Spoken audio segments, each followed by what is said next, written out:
Garanti Saldaro Gulnoza Husnidinova. Assalomu alaykum. Qadrli to'g'onlar, bugun konferensiya ishtirokchilari, men Namangandan bir nechta oliy o'quv yurtlaridan delegatsiya keldi.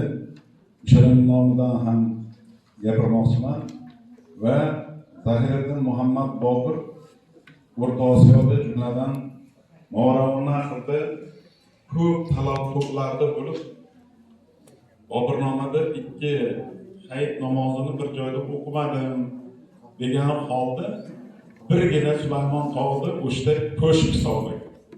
Bobirdan bizga meros, Bobirdan haqiqiy meros shu Sulaymon tog'idagi ko'shk.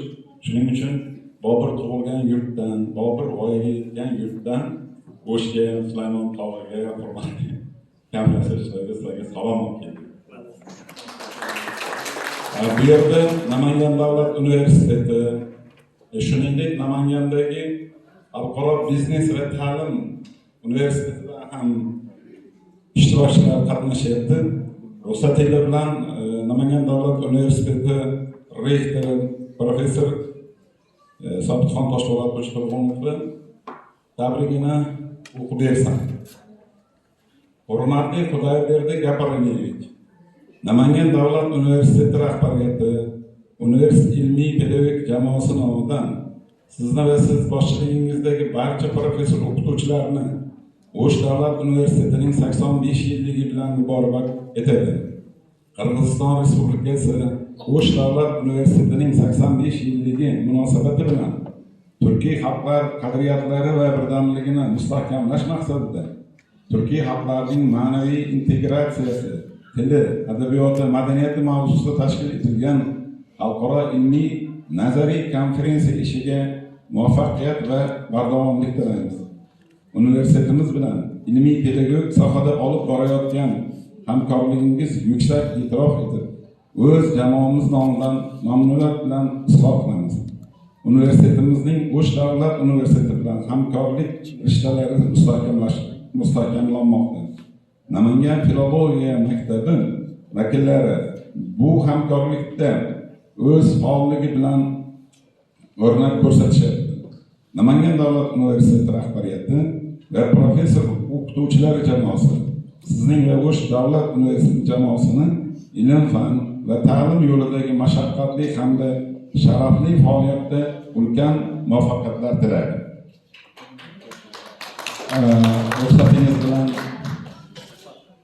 sovg'alar olib keluvdik, shularni topshirishga.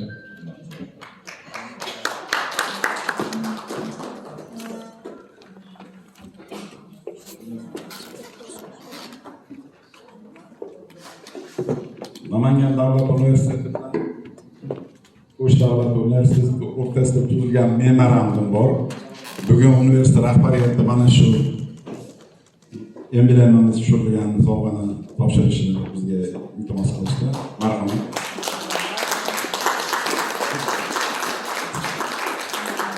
Shuningdek, yaqinda o'zbek tili izohli lug'atining 6 jildagi nashr bo'ldi. Ta'mirdan yangi chiqdi. Buni ham mana shu fondga tortishmoqchimiz.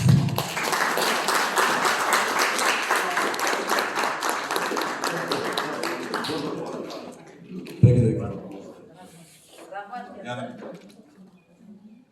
Turkiy xalqlari adabiyot tarixida birinchi marotaba juda katta darslik yaratilgan. Qurdosh akam yaxshi biladi. Vizdomiy nomidagi davlat universitetida 50 yil atrofida faoliyat ko'rsatgan Natan Murodovich Mallayev darsligining yangi nashrini ham sizlarga tavsiya qilamiz.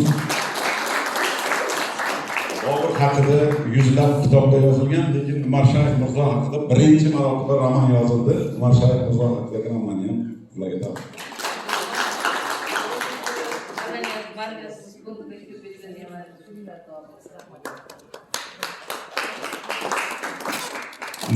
niyatlarimiz ko'p.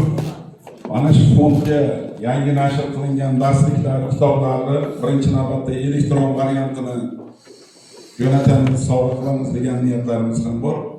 Zero qirg'iz o'zbek adabiy aloqalarini, madaniy aloqalarning tarixi juda qadimga borib taqaladi. Yuqorida professor Qahramonov Manas eposini tarjimasi haqida, Tursunboy Adashboyev bilan o'zbek adablarining aloqalari haqida va buyuk og'amiz Chingiz Aytmatovning o'zbek adabiyotiga ta'sir masalasi, o'zbek adablari bilan mushtarak ijodi haqida juda chiroyli fikrlarni aytdilar. Bular hammasi ishimizni boshlanishi. Endi mavzudan kelib chiqib aytadigan bo'lsak, biz shogirdimiz bilan Navoiy ijodida Luqmon Hakim obrazini paydo bo'lishi, tarixi, manbalari haqida fikr bildirgandik.